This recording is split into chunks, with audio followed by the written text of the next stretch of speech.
తీవ్రమైన లెఫ్ట్ భావాలతో తన రాజకీయాన్ని ప్రారంభించినటువంటి పవన్ కళ్యాణ్ గారు తక్కువ కాలంలోనే రైట్‌కి తీసుకొని సనాతన ధర్మాన్ని కాపాడటమే నా ధ్యేయమని కంకణం కట్టుకున్నారు. ఇది రాజకీయంగా పతనమా? లేక రాజకీయంగా ఉన్నత శిఖరాలను చేరినట్లా అనేది వారే ఆలోచించుకోవాల్సినటువంటి అంశం.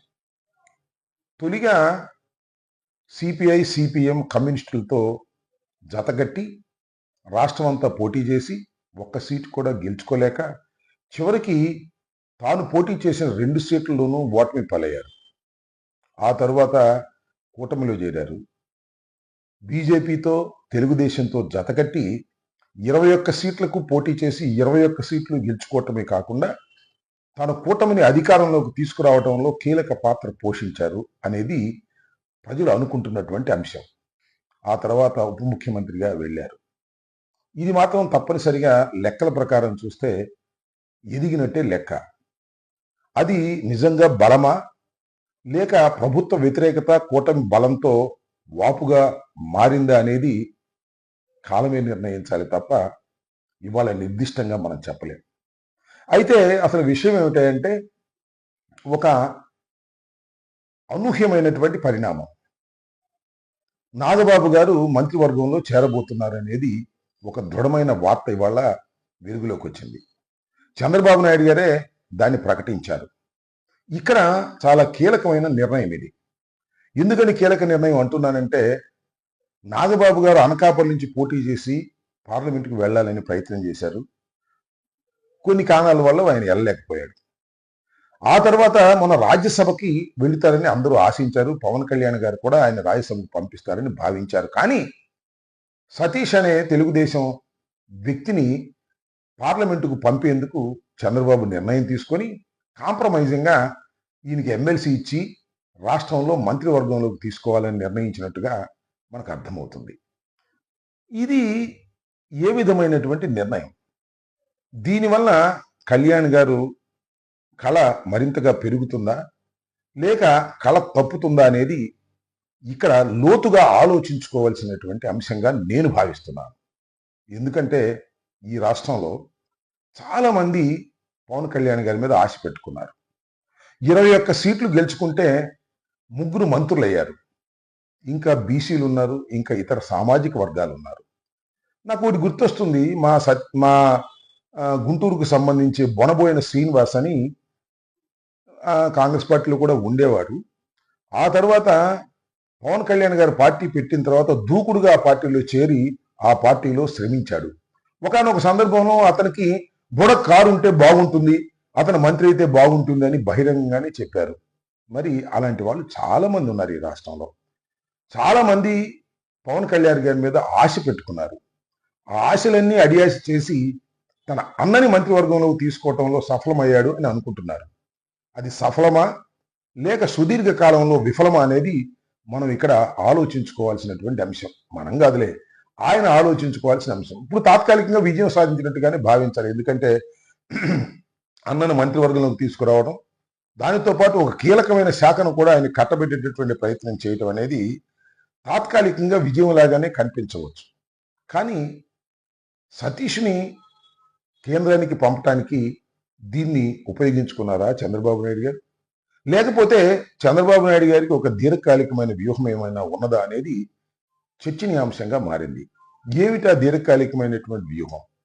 చంద్రబాబు నాయుడు గారు వయసు అయిపోతుంది. చంద్రబాబు నాయుడు గారు వయసు అయిపోయిన తర్వాత ఎవరో వారసులు కావాలి. ఎవరో ఎందుకు, ఇంకా లోకేష్ బాబే వారసుడు కావాలనేది వారికి బలంగా ఉంది. వారి కుటుంబంలో కూడా బలంగా ఉంది. తర్వాత నెక్స్ట్ లోకేష్ బాబు గారిని ఈ రాష్ట్రానికి ముఖ్యమంత్రిగా చేయాలి అని తెలుగుదేశంలో ఉన్నటువంటి ప్రముఖులందరూ భావిస్తున్నారు. అదేవిధంగా చంద్రబాబు నాయుడు గారి కుటుంబ సభ్యులు కూడా భావిస్తున్నారు. దీనిలో పెద్ద ఆశ్చర్యం ఏమీ లేదు. అయితే ఎన్నికలు అయిపోయిన తర్వాత, అంటే ఈ 5 సంవత్సరాలు అయిపోయిన తర్వాత ఆయన్ని ముఖ్యమంత్రిగా చేస్తారా, లేకపోతే ఈ టర్మ్లోనే ముఖ్యమంత్రిగా చేస్తారా అనేది చర్చ. చాలా మంది అంటున్నది ఏంటంటే మళ్ళీ 5 సంవత్సరాల తర్వాత ప్రభుత్వాలు వస్తాయో రావో, ఇప్పుడే లోకేష్ బాబు గారిని ముఖ్యమంత్రిగా చేసేస్తే బాగుంటుందనేది చాలా తీవ్రమైనటువంటి ఒత్తిడి చంద్రబాబు నాయుడు గారి మీద ఉన్నది అని అంటున్నారు. కాబట్టి తన ఒత్తిడిని తప్పుకోవడానికి వ్యూహంగా నాగబాబు గారిని తీసుకొచ్చి క్యాబినెట్లో పెట్టి రాబోయే కాలంలో లోకేష్ బాబుని ముఖ్యమంత్రిగా చేయటానికి వేసిన వ్యూహంలో ఇది కూడా ఒక అడుగు అని అనుకోవడానికి ఆస్కారం ఉందని నేను అభిప్రాయపడుతున్నా. ఏది ఏమైనా ఒక విషయం మాత్రం నేను చెప్పదలుచుకున్నా. పవన్ కళ్యాణ్ గారి మీద అనేక మంది ఆశలు పెట్టుకున్నారు. రాష్ట్రంలో కాపు సామాజిక వర్గం ఆశలు పెట్టుకుంది. అదేవిధంగా ఆయన్ని ప్రేమించే వాళ్ళు చాలా మంది ఆశలు పెట్టుకున్నారు. చివరికి తన కుటుంబం వరకే పరిమితం అయిపోయేటటువంటి రాజకీయాలు పవన్ కళ్యాణ్ గారు నడుపుతున్నారు అనేది ఆ శ్రేణులకు నచ్చనిది, ప్రజలకు నచ్చనిది అనేది కూడా నేను ఈ సందర్భంగా చెప్పదలుచుకున్నా.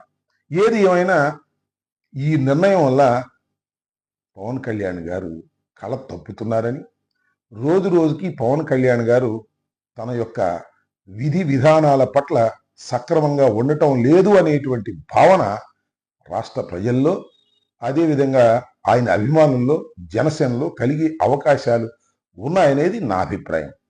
సరేలేదు, అంబటి రాంబాబు గారు జలసితోనో కోపంతోనో విమర్శ చేశారు అనుకునే వాళ్ళకి ఒక నమస్కారం. లోతుగా నమస్కారం.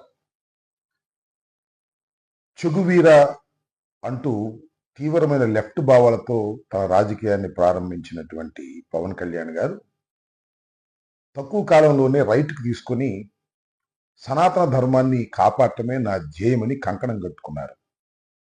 ఇది రాజకీయంగా పతనమా లేక రాజకీయంగా ఉన్నత శిఖరాలను చేరినట్ల అనేది వారే ఆలోచించుకోవాల్సినటువంటి అంశం.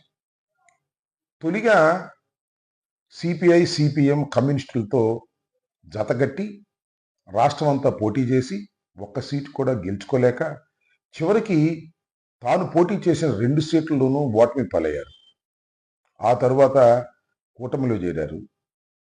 బీజేపీతో, తెలుగుదేశంతో జతకట్టి 21 సీట్లకు పోటీ చేసి 21 సీట్లు గెలుచుకోవటమే కాకుండా తన కూటమిని అధికారంలోకి తీసుకురావడంలో కీలక పాత్ర పోషించారు అనేది ప్రజలు అనుకుంటున్నటువంటి అంశం. ఆ తర్వాత ఉప ముఖ్యమంత్రిగా వెళ్ళారు. ఇది మాత్రం తప్పనిసరిగా లెక్కల ప్రకారం చూస్తే ఎదిగినట్టే లెక్క. అది నిజంగా బలమా లేక ప్రభుత్వ వ్యతిరేకత కూటమి బలంతో వాపుగా మారిందా అనేది కాలమే నిర్ణయించాలి తప్ప ఇవాళ నిర్దిష్టంగా మనం చెప్పలేం. అయితే అసలు విషయం ఏమిటంటే ఒక అనూహ్యమైనటువంటి పరిణామం. నాగబాబు గారు మంత్రివర్గంలో చేరబోతున్నారనేది ఒక దృఢమైన వార్త ఇవాళ వెలుగులోకి వచ్చింది. చంద్రబాబు నాయుడు గారే దాన్ని ప్రకటించారు. ఇక్కడ చాలా కీలకమైన నిర్ణయం ఇది. ఎందుకని కీలక నిర్ణయం అంటున్నానంటే నాగబాబు గారు అనకాపల్లి